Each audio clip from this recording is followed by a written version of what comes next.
Tina and Veronica reunited at last. A jungle-themed party with some of the best outfits Challenge House has ever seen. Competitors old and slightly less old coming back in, sizing each other up. A doozy of a puzzle to kick off the season. TJ is out here dropping twist after twist already.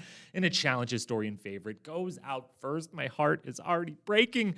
We've got all former finalists, all very sweaty all of the time, battling it out for Challenge glory deep in the jungles of Panama. That's right. It's time. The Challenge All-Stars 3 premiere recap episode coming up right now.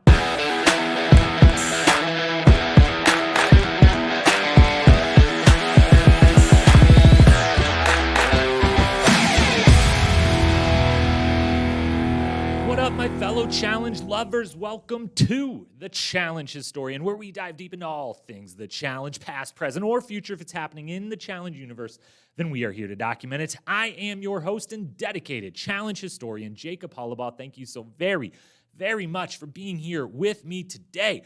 Coming to you live from somewhere in the outskirts of Las Vegas, Nevada, where I have found some very blank-walled, nondescript, poor lighting office space to be using because a little bit of travel could not get in the way of a momentous day in Challenge history, a day where we had to watch, we had to pod because All-Stars 3 premiered just a few hours ago over on Paramount Plus, and we could not be more thrilled. What a day it is. What a season it is already shaping up to be, and the expectations, which were super duper high, already being smashed through one episode, of which 2 episodes were dropped today. Can't believe it. They're giving us so much right off of the bat. That means we've got a whole heck of a lot to talk about today, and talk about it we will. But before we dive in, a few housekeeping notes.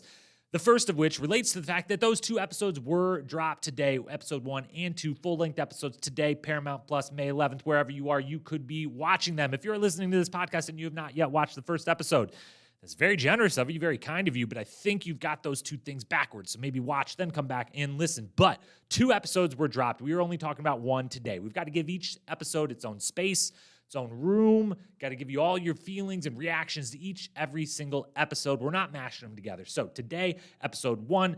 On Friday, 2 days from now, we will post episodes 2 recap so that the first one has a few days. You've got a few days to watch both if you're not going to binge them back to back, which I don't think you should. Watch one, listen to my podcast, listen to many of the great podcasts out there, let it marinate, let it sink in, and then move into episode 2 maybe sometime this weekend. That's what I more or less plan to do, with mine being tomorrow. I will watch episode 2 and pod and get that posted on Friday. The rest of the season, however, we assume only 1 episode will be posted a week, which means we will have 1 podcast episode a week as well on Wednesdays, early afternoon.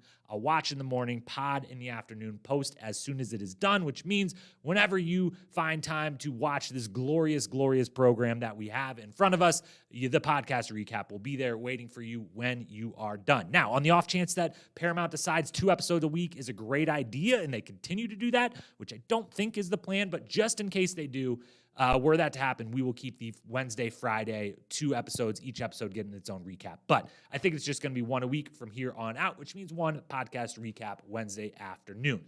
Along with that, aside from that, 2022 Challenge Series Rewatch will continue throughout the time that this All-Stars 3 season is airing. 2 Mondays from now, we will have Season 8, The Inferno. Last week, we posted The Gauntlet, so the first 7 seasons are up on the podcast feed if you want to watch those or listen to those or however you want to consume them. They are available for you. Inferno will be up about 10 days, 2 Mondays from right now at the time of recording, and then every 2 weeks after that on Mondays, we will bring another season and another season, continuing our way through every single Challenge season over the course of this year, and maybe at this point even leaking into next year. Who knows how long it's going to take. But for the duration of this All-Stars 3 season airing and doing an episode a week for those, we will do 1 Challenge Series rewatch every 2 weeks for the next, 8 to 10 weeks or so, however long All-Stars last. Now, the best news about that, though, for all of you fans who have never been able to stop asking me, where can I watch these early episodes, which I've always had to begrudgingly say, I don't know, I'm sorry, they're not available, I can't give them to you.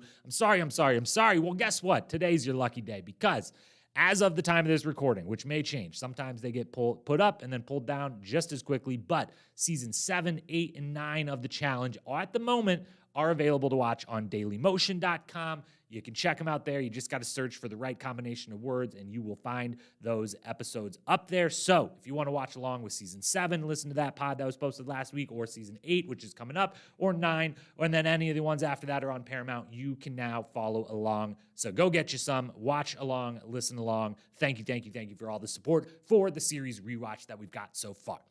Now, that is it. That is all the housekeeping we have. It's time to dive into this unbelievably great premiere episode. I can't believe how good it was, how strong of a foot we are off on. We're off to Panama to get hot and sweaty with all of our challenge favorites. Let's kick it over to the one and only, the great, the GOAT, the best television host in the history of television hosts, TJ Lavin, to get us introduced to this brand new game.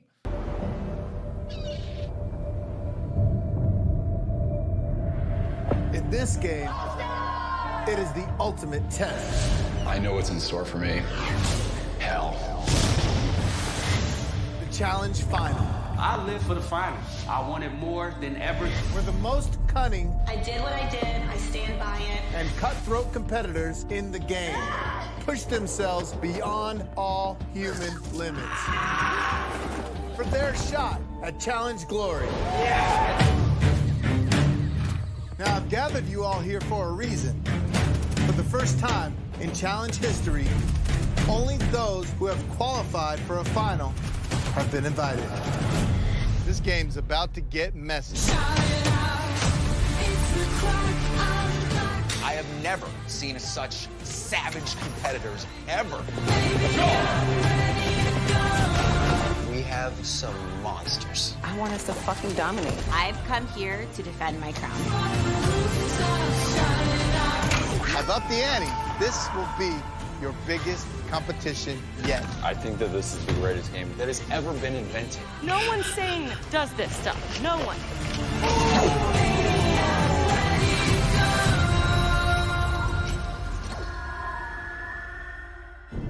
This is All Stars 3. This is the best of the best of the best. Thank you, Mr. TJ, for giving us that download. More from him and me on the format of the game later, but that sets the stage a little. That's how the episode opened. But before we can dive into storylines or awards or power rankings or anything else, we must do what we do all the time when recapping every single episode, and that's get our minds wrapped back around what we just watched on the television, because a lot did happen within this first episode. So we've got to go to the Cliffnotes recap everything that happened in this episode as fast as I can get the words out of my mouth. Here we go. Everything that happened. Episode 1, All Stars 3, 3, 2, 1, and we are off. The show opens with TJ narrating, setting the stage for the game, which you just heard repeated moments ago on this very podcast you're listening to now. Then everyone arrives. Veronica and Tina kick it off first, followed by the Godfather. Then everyone else comes in pairs and trios based on former castmates or winners, or as Tyler dubbed his group, the Hots. Everyone looks great. We get some confessionals with most of the cast, and Derek gives a super short house toast. The next day, Kendall's already leading yoga. Wes is already getting that treadmill time in, and Tina and Veronica are just enjoying looking at each other from bunk beds in a challenge house once again. Off to the daily challenge we go, where the great TJ Lavin awaits. He announces it will be an individual game. One male, one female winner at the end, splitting $500,000. Their first daily challenge is then called Tunnel Vision. They have to race over to a wall, look through holes to see a puzzle key on either side, memorize it, recreate it at your station. First male done wins, last male done into elimination. Same thing on the female side. For the guys, it's Wes that gets the victory, much to everyone's chagrin, and Cyrus falling short, heading off to elimination. On the female side, Sylvia dominates and wins faster in about half the time that the guys finished. And with Challenge Season 1 MVP Cynthia falling short, she is right off with Cyrus into that elimination. Now, we find out after the game that the top 3 men and women will make up the Authority, a new version of a tribunal, and they will together select the other 2 elimination competitors. Back at the house, they have a big old party, jungle-themed, and while everyone is dressed in fantastic themed outfits, it is Tyler as Tundra that steals the show. Who could have guessed? Everyone. Deliberations ensue. Jordan is thrown out as the big move to possibly make, but eventually Wes convinces the group to take the easy route and vote second to last place finishers, which means Tyler and Tina are headed into the arena. In that very arena, which looks amazing this season, by the way, Tyler faces off against Cyrus. Tina faces off against Cynthia in Crawl Brawl. which they try to make sound like Hall Brawl, and I guess it kind of is, but instead it's on the ground, on your hands and knees, where they have to drag sandbags through a steel cage tunnel past their opponent each time, get 3 bags to the other side, hit the bell for the win. All 4 individuals put up great efforts, but Cyrus and Tina, who take early leads that they never relent, get themselves a win and back into the game, which means Tyler and Cynthia say their goodbyes, and this historian tries to fix his broken heart. Why does Tyler have to be the first to go home? This is not fair. The episode then ends, but not before a This Season On montage. And holy shit, is that Johnny Bananas music I hear? I think it is. Screen goes to black. Our hearts are racing. We don't know what's going on, but that is everything that happened on this episode. Episode 1, the premiere of All Stars 3. Now that we know everything that happened, let's talk about a bunch of the different things in details. Let's run through some storylines, which for the first episode of the season, it's kind of all one big storyline, which is a reintroduction both to all of these players and an introduction to the game. That is really what's going on throughout the entire episode. So let's take it kind of topic by topic here, not necessarily in chronological order, but in a way this will be pseudo topic by topic and almost walking through the episode, if you will. So let's just start up top with just general feelings about this premiere and about this season. If you didn't listen to our preview extravaganza, which was damn near 3 hours long. So I wouldn't blame you if you didn't get through all of that. But if you got through any of it, if you saw anything that were posted on Instagram, obviously you know that I, as it seemed, the entire challenge community was beyond excited for this season, which sometimes can set up, expectations that are just never, ever going to be met. And one episode in, holy cow, were not just met. They were exceeded. It's everything we could have hoped for. I could have hoped for. I was hoping for, wanting, expecting from this cast this season. And just general feelings going in is just, first and foremost, All Stars is so fucking good.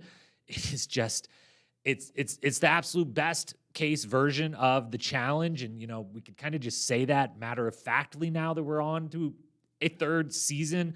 We don't have to kind of shy away from the fact that this is everything every challenge fan wants from the challenge and a new season of the challenge. And it's fine. We get the flagship show may or may not, be dying off or on its last breaths, whatever the hell the CBS challenge is. We don't care. All Stars is absolutely fucking amazing. And this episode in this season looks to be no different. The season itself, it feels really big. It feels really important. The theme, which we'll talk about soon, of the all finalists, it definitely works. It makes it feel like what they, as I talked about in the preview, they originally, first All-Stars, first go-around, they kind of incorrectly pitched that one from the first trailer and kind of the first narration as the best of the best. All, champions and finalists and the best players ever coming back to decide who's actually the greatest of all time. I believe they even used the term greatest of all time. And it was like, whoa. That's not, that doesn't look to be the show All Stars 1 is putting in front of us. It looks to be putting in front of All Stars, people, fan favorites, and just people we want to see on our televisions again, not necessarily the best players in the history of the game. And they quickly course corrected and got to that kind of, imaging and branding for the remainder of the All-Stars 1 season. And then for all of All-Stars 2, that was what it was as well. And, they really, we thought, got spot on about exactly how they were branding what this show was. And now in this 3rd season, they have ramped it up to truly be, about as close of a version to, the best of the best as we've potentially ever seen. More on that in a second. But it looks, one episode in, it's not only just living up to the hype, it's exceeding the hype, and I can't believe I'm saying that. And it just seems like a season that has all of the potential. Every single ingredient is there for truly an all-time great season of the challenge, which I think All Stars has completely carved out, not just its own lane, but it is worthy of being compared right alongside flagship seasons, not just for, wins and losses and things like that, but from a viewership standpoint of, the shows are pretty equivalent to me at this point as what they are, what I'm trying to get out of them, what I want out of them. And so when I say it has a chance to be one of the best seasons of all time, I mean throwing the All-Stars seasons in with the flagship seasons where it could fall. It has all the makings to be high on that list. We will see if it continues to live up to it, but through one episode, general feelings are absolutely ecstatic. Now, Next thing to discuss. The house. Let's just start with the setting. We're in Panama. TJ Lavin's here. That's all great. Panama, it looks super hot. That will come up a lot. These people are dripping in sweat at every moment of this show, whether they just showed up to a daily challenge and it looks like they've already completed a daily challenge, whether they're just sitting outside the house, whether they just walked in from a limo that's supposed, I would assume, had AC in it, but the moment they get outside, boom, dripping in sweat again. It looks so hot. But the house they're in looks so amazing. Now, Mark Long a few weeks ago did on an Instagram live, just kind of very casually threw out that the house for this season was the best house in the history of the challenge. And it seemed kind of genuine. It wasn't like a promotional thing. It was just generally him like just kind of talking off the cuff and like, by the way, this house, wait till you see it. It is the greatest thing that we've ever used.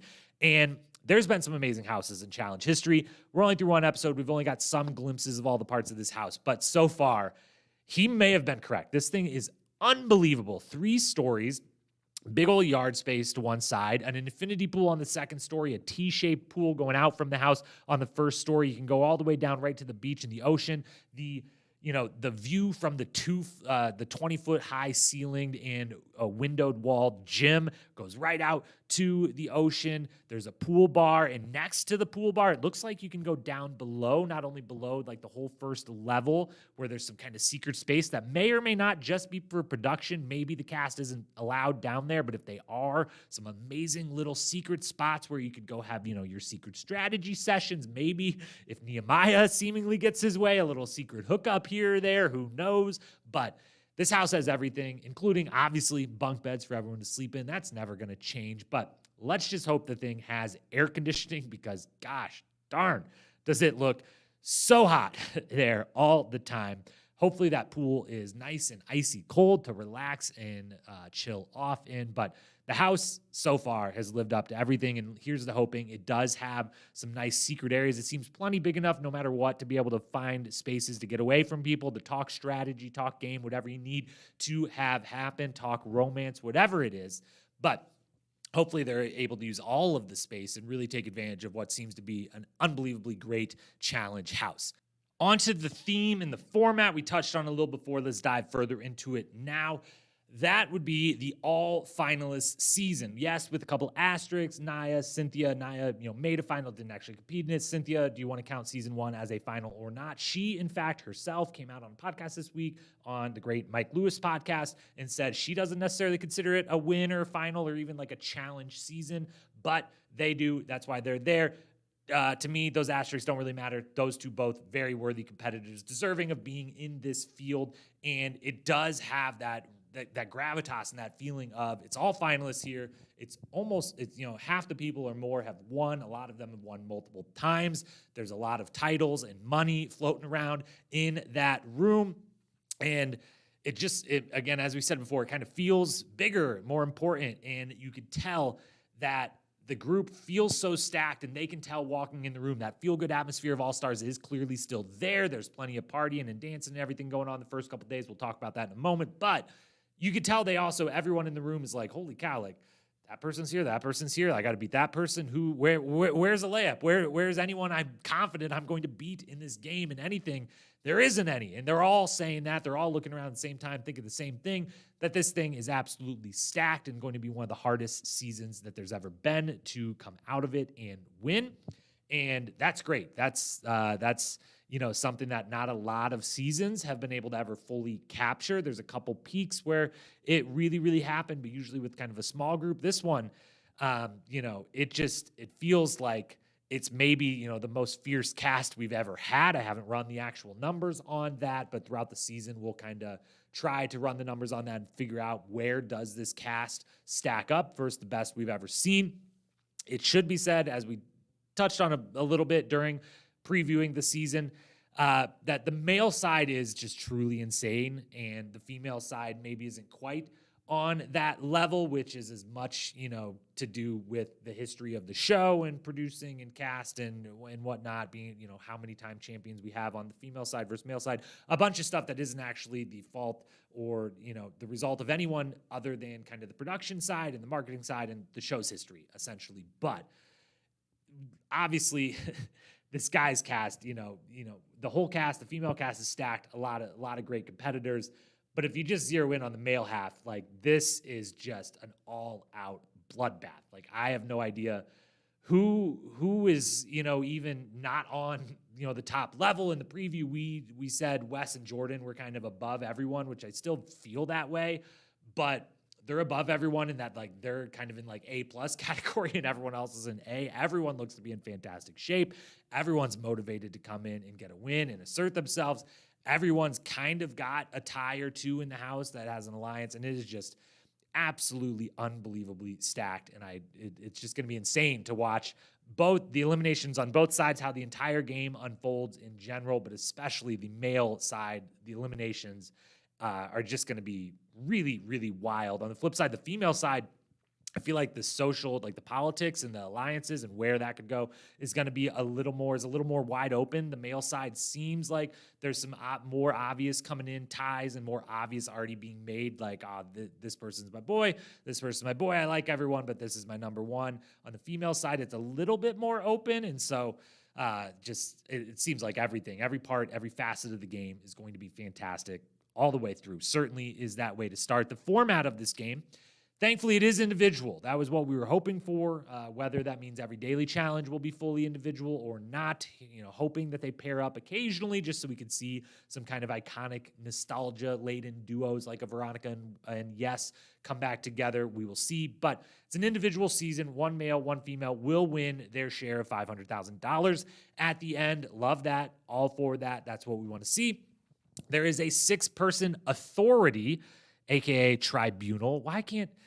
Here's the thing. I know they don't want to use the word tribunal because that's what Survivor uses, and they used it once in the challenge, but they change it up every time. I get it, but like the one thing I would change from the challenge perspective is to have things be called the same thing every time they're used. So if you want to call it authority now, call it the authority the rest of the time. I don't know if it's the best name in the world, but tribunal, authority, inner circle from way back in the day, whatever you want to call it, the people with power. There's going to be 6 of them after every single mission.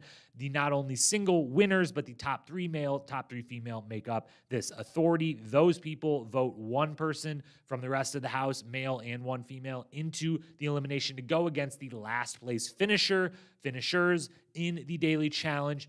I like that setup. I was hoping for and, predicting and, mostly just wishing for it to be the person that goes in gets to pick, because I just always think that's so much fun and adds such an extra layer. But, someone has to pick. That's always going to add a layer into the strategy. And so giving the winner's power, all good by me. The part that I'm not so thrilled about, not totally in love with, is that we have grenades again this season. They're throwing a lot of stuff in here. Not called grenades. I believe they're called sabotages, which, again, you called them grenades once before. Why don't we just call them grenades again? That's totally fine. Not a big fan that they're introducing these. I would love to just see how about the winners get to pick the order. Old school style, throwback challenge style, where you win one daily, you get to pick the order, and the next you're safe and you get to pick the order. That's what you win. What's the power you get from winning a daily? That's all I wanted to see. We'll see what these sabotages, these grenades, which I will refer to them all season long as grenades, so just get used to that from me the whole time. But we'll see what they are, how powerful they are, what they actually mean. We won't judge until we've seen them fully played out. But initial reaction, don't fully love those being introduced, but I will say I appreciate them being introduced from the start, in that, the couple twists that we get, this one and the star system that we're about to talk about, are both introduced from the start. I would love, if there's going to be twists, if there's going to be different, alterations to the way the game is played, then put them up front, play it the same way the whole season. That's my biggest wish for any format of any season, is that it's just one format the whole way through. You can make it as complex or straightforward as you want.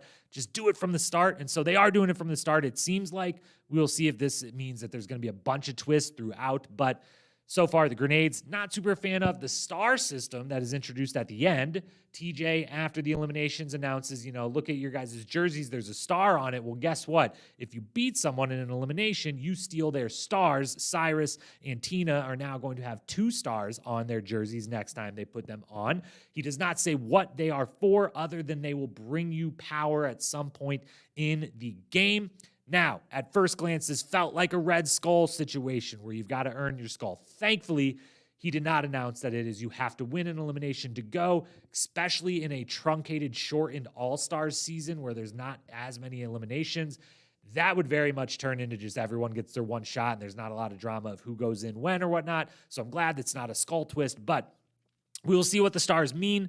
It could be kind of fun if the version of it I could see myself really liking is just however many stars you have, if you make the final, that becomes some sort of benefit in the final. You know, you got 4 stars to your name, you won a couple eliminations. Here is, a small advantage at the beginning of the final. I would like to see that reward the players that are thrown in over and over and kind of make, the players that maybe if a West dominates the game and wins a bunch of dailies, he has to think about, do I really want to target this person over and over? They've won twice already. They've got 4 stars to their name. What if it's a huge advantage? Then I'm going up against them in a final potentially, and they've got this huge advantage. So that's the version of it I could like, but same with the grenades. Until we see it play out, until we know what they actually mean, I'm going to leave a kind of undecided grade on that. Then let's move into kind of the meat of the episode and talk a couple things. First and foremost, the introductions. The whole first long segment is just reintroducing us to all of the cast members, and it is fantastic. They all come rolling in, dressed to the nines, some of them like a Mark Long with the stickers still on their shoes. What a fun moment that was, and just a genuine, Tina and Veronica coming in first was perfectly choiced, perfect pick. They couldn't have done better. That's exactly what should have happened. The Godfather following them in, and the 3 of them being given a minute to kind of have some fun in the space, just the 3 of them in there. That is absolutely, God, they just nailed it. Nailed it. Thank you to the production for doing that. And we got the reward of it guess what? You put 3 of the people who have always, for 20 plus years, 25 years in Mark Long's case, or more, 26 years, been fantastic on camera. Ben's so entertaining just in the mundane, hanging out, whatever. You throw those 3 on camera to start it, and guess what? Something hilarious and fun happens, like Mark laying down and them noticing the sticker on the shoe. So fantastic, great choice leading with them. Loved then doing the pairings and the trios after that, and trying to find a way to have people come in specific matching up with specific people, where you've got the 3 Austin cast members coming in together. You've got the 3 former champions coming in together, which, quick side note, I do very much appreciate and think it is correct to frame it as we have 3 reigning champions all defending, because yes, wasn't there an All-Stars 2? So we have the 3 All-Stars champions who are all coming off of a win. I like that. It's very fun to kind of add that kind of as many defending champions as you can have, the better for the kind of strategy and just the narration of it all. So liked that. Everyone's looking great. All the outfits are fantastic. Everyone seems to be doing well. So loved everything about the introductions, coming in, getting to have a moment with everyone, getting to, re-up with a Cynthia, a Ronnie, some of the ones we haven't seen in a while, check in with everyone. Love the entire introductions. They honestly, as usual, as we learned, one of the main positives we learned from Spies, Lies, and Allies, season 37 last year was when they did an entire episode 0, like a launch special that was just everyone coming into the house and giving us a full hour of meeting everyone. Guess what? That's one of the best episodes you can give us. So wish we would have got a full episode of it here. I'm thankful we got, the 10-minute version of it. But future All-Star seasons, give us a full Where Are They Now, hour, 40-minute, whatever, 45-minute episode doing that whole thing. But that segment was fantastic. Then next story was the parties. There was 2 of them the first night. We got barely a glimpse of a couple people dancing, but it looked like they had a great time the night that everyone arrived. And then a couple nights later, post first daily challenge, they have their jungle-themed party. And all I've got to say is please, please, please, production, give us more. You gave us enough. I was satisfied. It was great. I loved every second of it. But why can't this episode be 5 minutes longer and you just add in more? I'm sure there's more great footage, more hilarious conversations that are happening. We got glimpses of all these incredible themed outfits. Everyone is looking unbelievable. And then it's rightfully so overshadowed by the entrance of Tyler, aka Tundra. And that was amazing. I loved it. But give me, instead of 3 seconds on every person's outfit and what they're up to that night, give me a minute on every person. Give me an extra 5 minutes. The show doesn't have to be a specific length time. It seems like they feel like it's supposed to be a 45-minute show, and I'm sure I don't know if there's an ad-free versus an ad version of Paramount Plus. Mine, whatever I'm paying for, is ad-free, so maybe there's an ad version that then hits an hour mark. I don't know, but you can feel free to make the episodes longer and show us more of these parties. Tundra slays as usual. Loved everything about that. As we said before, kind of overshadows everyone else, which, it sucks because everyone else looked like they also had some incredible outfits going on, but is completely awesome because we need as much Tyler and Tundra time as we can get, especially given what eventually happens in this episode, which we'll talk about soon enough. My heart is hurting. I don't want to talk about it, but we will. Final thing on the party is, got to ask the question, is Mark Long sending out texts beforehand with themes? Is someone texting the whole group? Is it a member of production sending, a Mark Long, a Cyrus, a Derek, someone on the cast hey, here's the full cast list. Make sure you let everyone know to bring their outfits for whatever theme parties you're choosing. Is Mark choosing what the theme party is going to be going in? Because they obviously, in seasons past, they had a 90s party on the first one. It seemed like everyone knew come in with that type of attire for a theme party. It very much on this one, the jungle theme, they all do it in a big, big, big way. And they're all spot on and very much on theme. So it feels like they had to know coming in that was a thing. So who's sending those messages? Is it Mark Long? It has to be him, right? Anyways, that's all for the party. Let's move into the final couple storylines of the episode.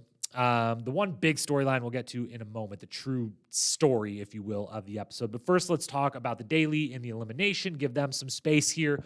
The daily challenge itself, puzzle, great way to start it. Fantastic memory puzzle. Loved everything about it. I like starting the season on a puzzle note, not a physical note. Save those for the middle of the game. If I was in charge of the challenge, laying it out, what the games are going to be across the full season, I personally would lean puzzle heavy early in the first third, physical heavy in the middle, puzzle heavy at the end, and then the final be a complete mixture of both, which it almost always is. That's how I would lay out a season. So I love when, so far, one episode in, it follows that, but I don't like throwing the super physical stuff episode 1 because I just think everyone has a little bit better of a shot, even though some people are just as awful at puzzles or just as great at puzzles as they might be physically in a strength-based or endurance-based or agility-based or whatever athletic-based challenge. But it just feels a little more kind of open-ended, if you will, throwing the puzzles first and last. Mix all the super physical stuff. It's got to be there. It deserves to be there. It's a part of the show's DNA, but kind of keep that in the middle. That's what I prefer. So far, so good. Loved the very first puzzle. Thought it was interesting how congenial everyone was, everyone giving each other space, no one pushing each other out of the way to try to get a view of those puzzles to memorize. The main note from watching it, the guys panic checking theirs, just being like, shit, someone said check mine too. I literally don't have 3 pieces on my board, but check it anyways. Maybe I'm right. Obviously, you're not, but we see a string of people checking it before Wes eventually gets the win on the male side. Yes, shortly behind him, Wes and Yes. I feel like all season long, maybe are going to be at the top of the list. I'm going to have to say their names back and forth, and I'm going to get confused and say their names for each other, or just they're going to blur into each other. Who knows? But I'm seeing the sparks of a rivalry coming up, which, if Wes's comments in a recent magazine interview are shed any light on what we might see, seems like Wes versus Yes might be a thing. So we'll continue monitoring that. On the female side, Sylvia, Kellyanne, dominant. Jordan comments in confessional that the women do it in about half the time that the men winners do. So big ups to them, flexing the puzzle strength early on. And the 4 of those, Wes, Yes, Sylvia, Kellyanne, all looking very, very comfortable, very, very solid daily number 1. As for the other sporting event of the episode, that would be the eliminations. We'll talk about that quickly and then revert back to the one big overarching story of this episode. But quickly, since we already talked daily, let's talk the elimination. Keep the sports right next to each other. Crawl brawl is what we get, which probably going to be the closest thing to a hall brawl we see on All Stars. Maybe not. Maybe the more youth they infuse into these All Stars casts, maybe we'll see a hall brawl one day. I hope for their sake and the medical team's sake that we don't necessarily. But crawl brawl, They have to crawl through the steel cage from one side to the other. We have seen something very, very similar to this. I believe it was a Battle of the X's 2, possibly, where or Battle of the X's 1. I don't know. West lost this before. Maybe it was Rivals. Rivals 3, was it Wes and Nani that lost to Dario and Nicole? Possibly Rivals 3. I'm getting them all mixed up. But I know it was Wes that, crawled through something of this side and, ran past your opponent in the middle of it and ended up losing a partner elimination. But you got to crawl through this one, going solo, pass, dig through the pile of dirt in the middle, which one little strategy corner aside, it seemed like maybe Cyrus did a little of this, maybe not. It was hard to tell, but you get to that middle part and you're both removing sand from either side. Just sit there and wait. Save your breath. Make the other person dig it out, or make the other person realize you're not helping and stop too, and make TJ tell you both have to go or you get some penalty or something. But let the other person dig the hole, and once you see daylight on the other side, then you start digging too. Don't let them know you weren't doing that, and then you go through, save a little energy. I don't know. That's just me. I feel like they all four kind of missed a little bit of strategy there, but good performances from all of them. I like, no one messing with the other person was a little bit of a bummer. They wanted it to be, you have to pass each other in the middle. They all do so very cordially. No one tries to mess with each other, which I think from especially Tyler and Cynthia, once you're down, the way they're carrying those bags, are strapped to you. And so they're dragging behind you as you crawl through. When you pass, like Tyler, when you pass Cyrus, grab that bag. Like, you're behind. Like, fuck with them. Make him turn around and get pissed. And I don't know if it's going to work. I don't know if it's going to gain you any time. I don't know if you're going to sit there and spend hours in the sand just like holding on to the bag and trying to slowly inch him the reverse way. Seems difficult, I know, but like, if you're clearly in last and going to lose one time, one of them, doing something to mess with the other person seemed like maybe should have happened, but they were very friendly. They go past each other. Tyler and Cynthia end up losing. Cyrus and Tina get the win. Very good performances by all four. Again, it looks so hot. Like, Cyrus, after the daily challenge and the elimination, truly looks like he actually just got in the pool and stepped right out of the pool and into the confessional, into the confessional booth or in front of the camera. He is dripping water. There's water splashing off of him. It looks so unbelievably hot there. The whole cast standing up, watching, are all dripping sweat. It looks like that is going to be a huge factor all season long. So just something to keep an eye on. But my goodness, keep the medics on standby because these people are going to be dehydrated quickly and often.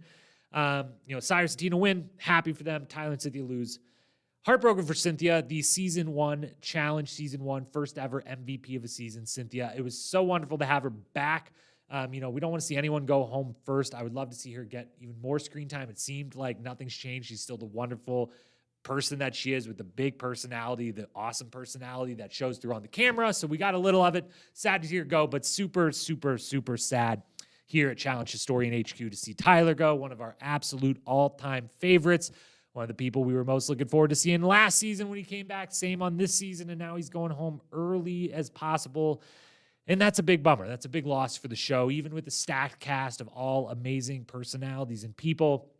Losing Tyler, episode 1, is a big blow. But we will forge on. We will not give up on the season just because one of our, if not our favorite person, gets eliminated. That is okay. And we'll move on and continue talking about the final storyline, the actual one real storyline. Well, the story of episode 1 is just to introduce you, to introduce the game, everything like that.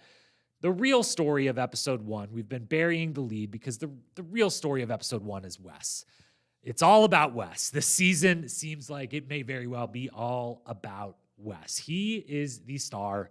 He wants to be the star. They want him to be the star. It's a role he's happy to play, and he does so. And whether, it's through it's a lot through the editing for sure, because they're clearly in the confessional booth asking everyone about, hey, what do you think about Wes? Wes is here. How about Wes being here? This, that, and the other. And they're all commenting on it.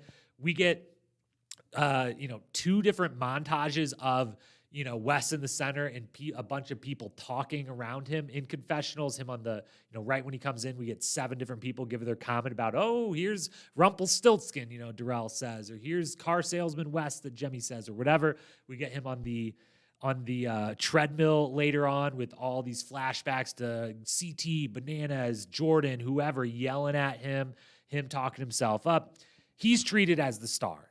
You see it from not only he had 8 confessionals, which was second only to Tina, who had 9 and, was in the elimination and was kind of really the heart of the plot of who might go home. So as many confessionals as anyone in the episode is one of the indicators of who's the star. Plus you add in the fact that, 25% of everyone else's confessionals were about him.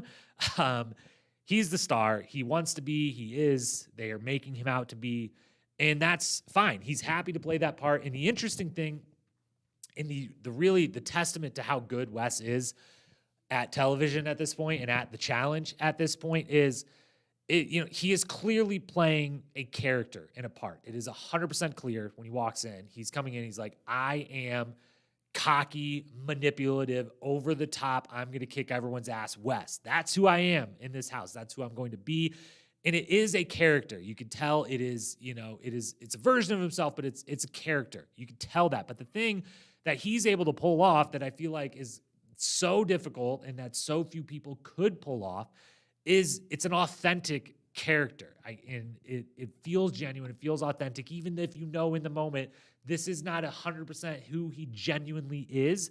It is a genuine version of him. This is who he wants to be, he knows in real life he can't 100% be this kind of person because, there's some negative sides to this persona, this character that he brings into the challenge house that are a little bit unlikable, or that, he would say, I don't want that to actually, that's not a real part of who I am. I'm a little bit better of a person than that, but it's who he wants to be. And for TV and for this game, it's okay to be that person. It's accepted. It's encouraged to be that person. So he goes full tilt, all for it.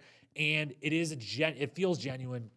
It feels authentic, even with knowing it is, he's dialing it up as much as he possibly can. He's as much of the character of Wes as he can possibly be. And it's working so far. I'm loving it. Interested to know if the rest, if other fans out there, shoot us a DM at Challenge Historian. If you have thoughts either strongly pro or negative towards, Wes clearly being the star and the main story of this season, whether you think, it shouldn't be that way. You want to see other people get more and more time in the light. We'll see if this continues, but through episode 1, it is just without a doubt, that he commands the attention. From the second he arrives, he takes over the deliberation in a very, you don't want me in control, but I clearly am kind of way. He walks into that deliberation and everyone there knows, everyone plotting behind the scenes, talking about those in the deliberation or talking about what's Wes going to do more than the rest of them. He walks into the deliberation, lets everyone else talk, and then kind of hems and haws around. Love the moment where, MJ says, I don't know, I might throw out the name Jordan. I don't want to run against him in a final. And Wes is like, oh yeah, MJ, boss MJ over there says, something I may not disagree with. And he's just really just lathering it on. I'm not going to say that that's my opinion too, but obviously it is. So I'm going to say it kind of obviously without saying it. And it's just very clear. Everyone else in the group is like, we don't want this guy to be in control, but somehow it seems like he's 100% in control of this deliberation right now, which he, from what we see, eventually is kind of the one that puts the decision out there of let's go ruffle the least feathers. That's the best strategy for me and for everyone else sitting here. Let's throw in the second to last place finishers. They all do that. So he commands attention right away. He wins the daily challenge to start. He's already on that treadmill. He's already talking about running this entire game and doing everything the way he wants and winning every single thing. He's taken over the deliberations. He's in charge. He's the star. He's the story. And hopefully, everyone, I'm a huge Wes fan. I'm all for it. I love it. And we'll see where that shakes out, whether, this becomes just the Wes show for the whole season, for as long as he's there. Who knows whether that integrates into how the alliances shake out. That's one thing we won't really talk about with this first episode is where any alliances really are, because none have really formed yet other than the just kind of obvious who's friends with who. But Wes is the story just the way he wants it to be. And so far, so good, because it's quite entertaining. So that's your biggest story. That's all of your stories. Let's move from the stories into relive a couple specific moments. Let's hand out some hardware. We've got some awards to give out for this episode. 3 awards to hand out: the best quote, the best moment, and an episode MVP. Let's talk best quote quickly first. There was a bunch of them. With this group of all-stars, we've got a lot of former confessional kings or queens. We've got a lot of witty, funny, humor-filled people, a bunch of savages willing to talk shit, talk game, this, that, and the other. So we're probably going to in for a lot of great quotes throughout the season. This first episode had a lot of funny moments and quotes. First one, just chronological order. You got 5 nominees. We've got Tina. Of course, Tina, the first thing out of her mouth, just as last season was, is just some absolute gold. She knows how to be entertaining. She is one of the best we've ever had at it and continues in the All-Stars world to be doing the same. She's coming in. She's asking if the door's got enough room for her ego. She's comparing herself to Bourbon, the whole thing. Let's hear that from Tina. Under my name. See if this door is big enough for my ego.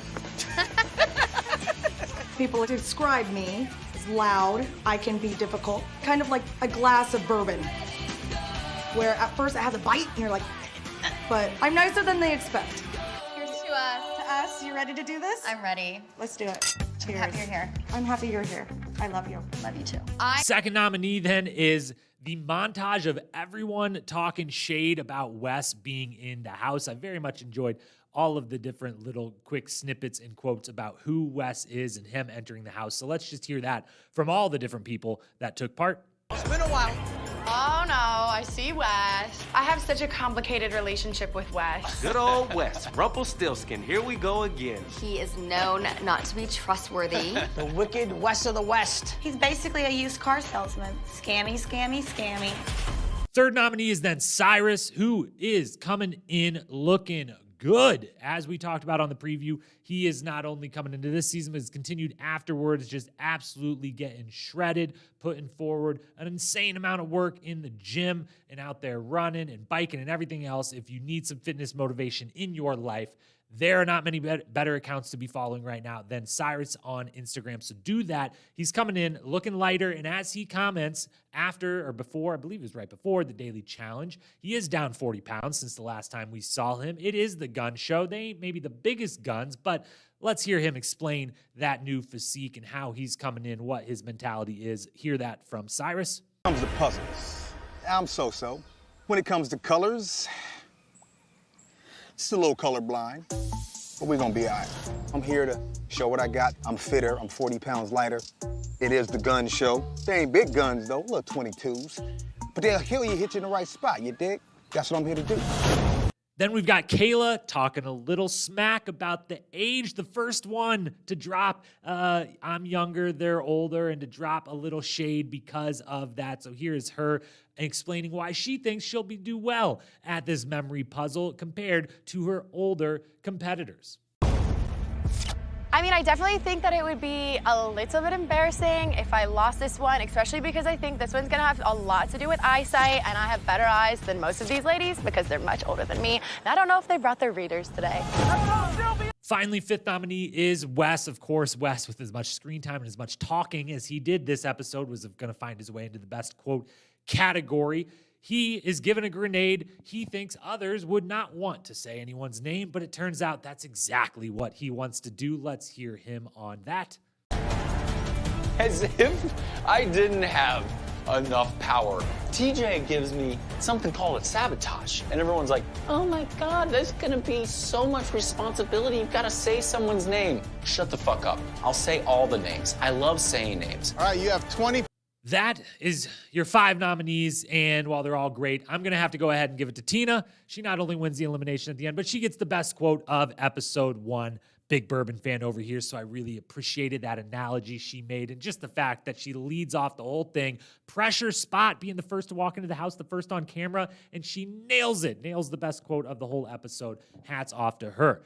Then, as for best moment of the episode, first nominees got to just be all the introductions, and kind of within that, I would single out 3 particular entrances into the house that are deserving a nomination for the best moment, but really the introductions as a total is kind of nomination number 1. But Tina and Veronica, just seeing those two come back together, getting to see them kind of grab a glass of champagne, toast to each other, tell each other how much they love each other, and just their friendship rekindled on screen for us. And the two of them, as we talked about before, starting it all off with Mark there as well. The three of them giving us some great content right off the start, starting the episode on a big high note. Loved seeing those two women back together in a challenge house, and loved getting them to kind of take a scope of the land before anyone else walked in and be like, all right, this is us. Like, this is the two of us again. Loved everything about that. Really, really enjoyed Jordan and Naya's reintroduction, them both commenting on past, not so great moments from them on the show, and how,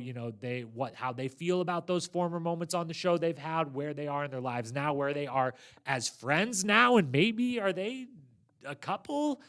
Unclear. Kind of seems they're at least very good friends at this point. Maybe they've been together, maybe they're not, maybe they're going to get together on the show, who knows. But really, really enjoyed their introduction, them going up, chatting by the pool, kind of off on their own. Really enjoyed. I didn't know if we were going to get a reference to, the last couple times we saw Jordan on the challenge, he was getting engaged on the show to Tori, and then doing another season with her. And then after that, they ended up splitting up.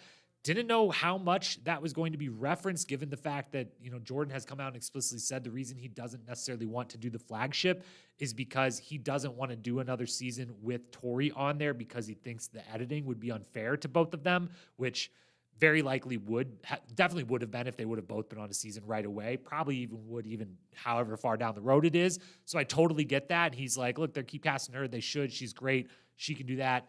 He ends up in All-Stars. All the better for us. Did not know if there'd be any reference to, previous getting engaged on the show, but Naya throws the little jab in, which shows you how good of friends they now are, that she can immediately be like, so you're going to drop down to one knee now or what?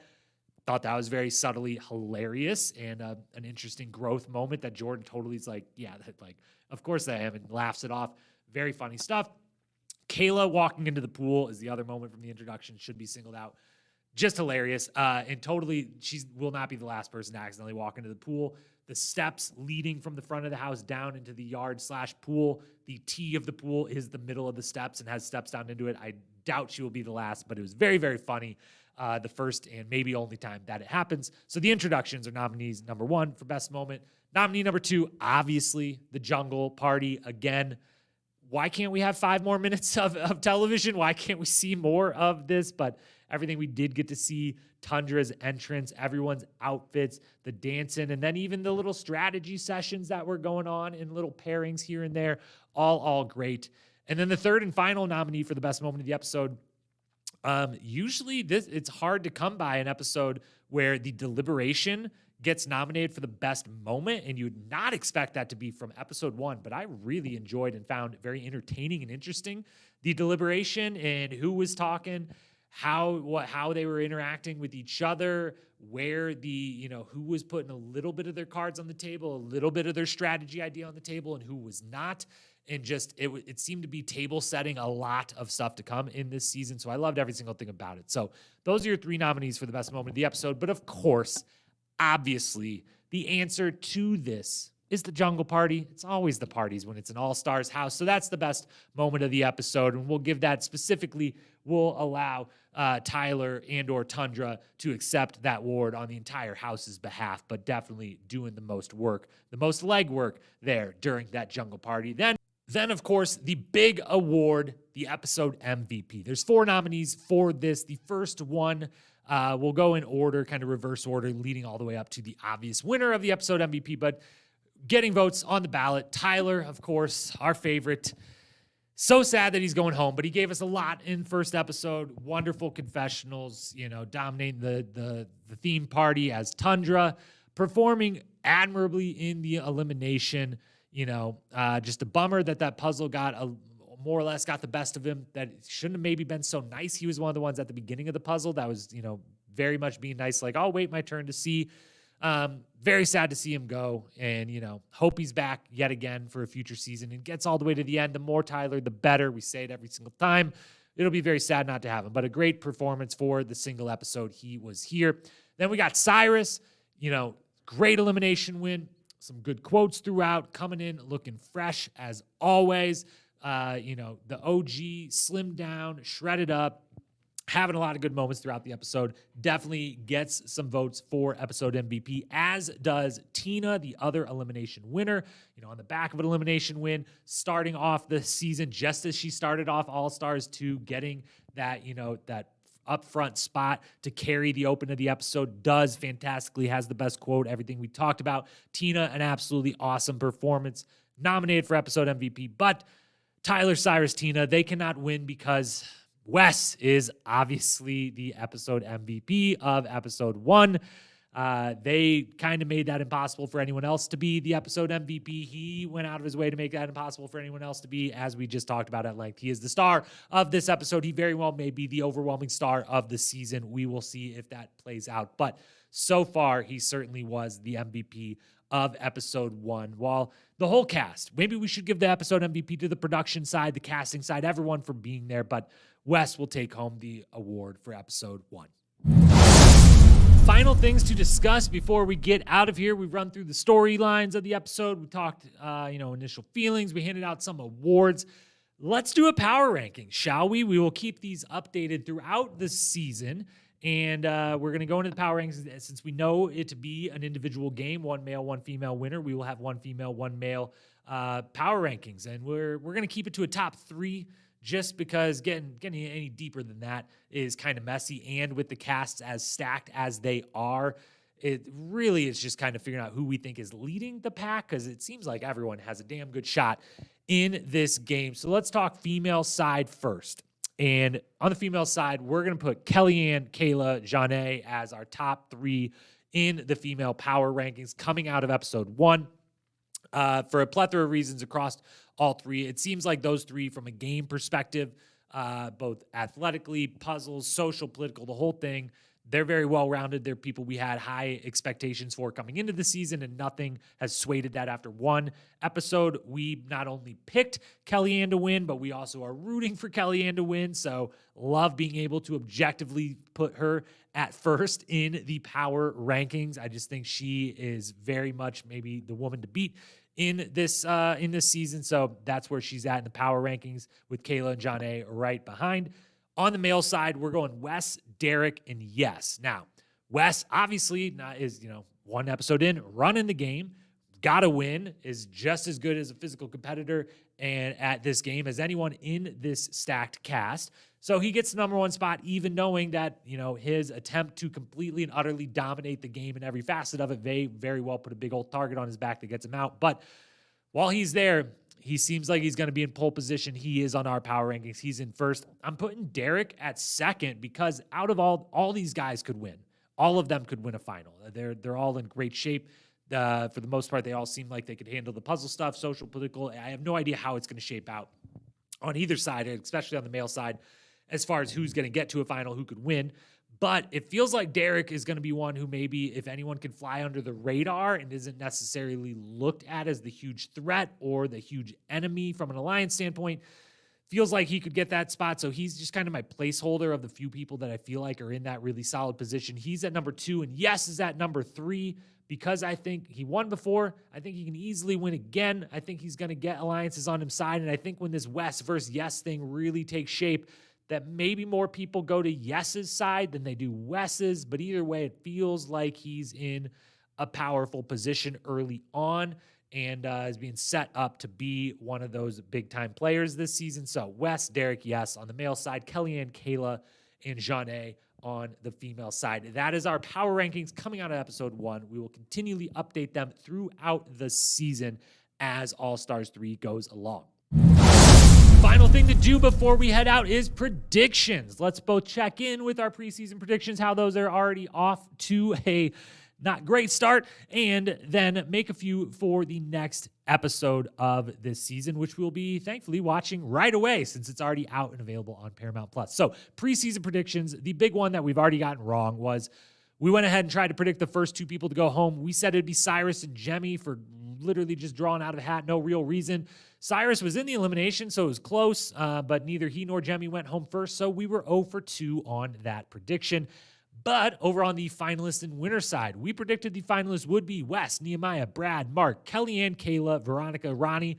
All 8 still standing. Haven't got any of those wrong yet. We thought Wes and Kellyanne would win. They're both looking solid. They both lead our power rankings after episode 1. So those looking as good as they could possibly look, but a little... I'm not bummed that Cyrus and Jemmy didn't go home. Great, keep them around, but a little bummed I'm already 0 for 2 on my preseason predictions. Anyways, moving on to some predictions. Looking forward to the next episode, which we got a little next season on montage. We'll touch on that here in a moment because there was one very big thing to talk about in that, but we will truly do it last here so that if you don't want to hear that, if you're someone who doesn't like watching the next week's on or the season's on for possible spoilers that are in them, then you can turn it off here in a few seconds. But before you do, some predictions for episode 2, which I will be watching very soon after I finished putting together and putting this podcast out to the world. That would be, I've got 5 random predictions, some a little more serious than the others. First one, I know this one's going to be right. Everyone's going to be very sweaty again. Guaranteed, mark it down. No spoiler, but I know that I'm right about this one. Holy cow, I just can't believe how hot it looks. I feel for those players. The house is beautiful. The setting is beautiful. The game is so fun. But damn, it is clearly just unbelievably hot where they are. So prediction number 1 for next episode. Everyone will be sweaty. I'm already 1 for 1.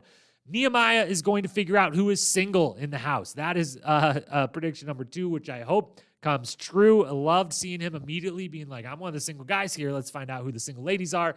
I thought going into the season, I wasn't positive who, if any, doesn't seem like many are single. So Nehemiah, go ahead and get that figured out and update all of us viewers back at home who's available in that house. Third prediction, King's Palace 2.0 will be created. I think we saw the beginning of it. We saw a little meeting, a little just kind of dap up and catch up between Nehemiah, Letarian, and Cyrus. Nehemiah and Letarian were firmly a part of the King's Palace Save the Palace Alliance from last season. I think that King's Palace 2.0, bringing in Cyrus, maybe Melinda's still a part of it. Maybe Ronnie is brought in. Maybe they bring in some others. Maybe it's just those 3 guys kind of riding together. But I think there will be some sort of King's Palace 2.0 alliance that starts to emerge and is even mentioned maybe by name next week. Prediction number 3. Prediction number 4. Wes is going to be thrilled to use his grenade, which again is what I am going to only refer to the sabotages as. Grenades, that's what they're called. Let's just keep one name all the way through.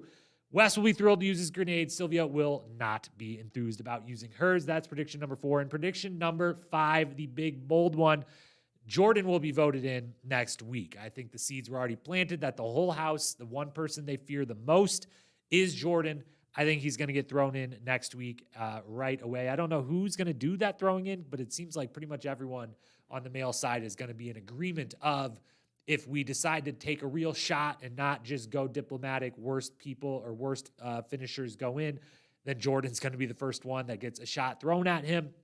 I think Jordan will be voted in. So that's the final prediction. As for then this season on Clip. So at this point, this is the last final thing we'll talk about for like 1 minute on the podcast. If you are someone who does not like to watch this season's on, the next week's on, you want to go in totally blind, I'm with you. I'm borderline one of those people myself. You know how I feel about actual big spoilers. So feel free to turn off the podcast now. Thank you for listening. But for those who did watch this season on, there was a lot of interesting flashes of things on it that looked very fun, including the high wire trivia that we saw in the trailer too, and that seems like it's going to be a great trivia challenge. But there was one really big reveal in this season on that can't go uncommented. There's no way once you saw it that it isn't what you're thinking about, and I'm stunned that they gave this away into this season on. Because there's no way this is like happening next episode. It has to be happening later in the season, like pretty far down, which means they're giving away arguably their biggest shocking twist of the season. But TJ mentions that he's brought in some help, which is his way of saying there's mercenaries involved at some point this season. And then we get a flash of who one of those mercenaries is, and it is none other than the GOAT himself, Johnny Bananas. And Wes is not happy when he finds out, when he sees this. Whether that means that Wes is going to have to go against him, who knows? But Johnny Bananas will be making an appearance on All Stars 3, which was always speculated that he was a part of this cast. I, for one, was certain because of some random inside info that I had that he was not a full-blown cast member, but that did not close the door on him making an appearance in some way. I love, love, love the idea of having mercenaries be a part of All Stars. That is our only chance at getting some absolute fan favorite OGs back.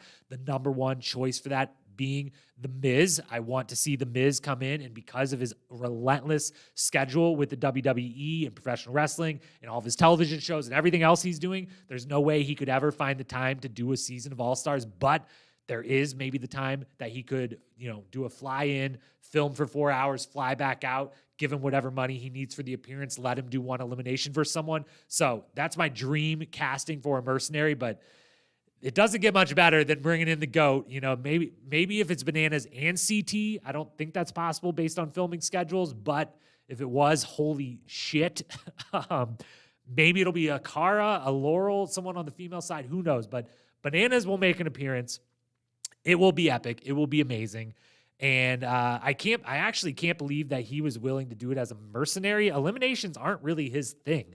So coming in and just being willing to come in as a mercenary, an interesting move. But he's also got a ton going on, filming First Look, doing the podcast, everything else he's got going on, all of his merchandise, everything he's got going on. I'm sure it's, still he's clearly shown he wants to get back in the challenge world. So maybe this is a good way to just get the foot back in the door and then come back for a full season later. But can't believe we got that into this season on. Can't believe it's going to happen.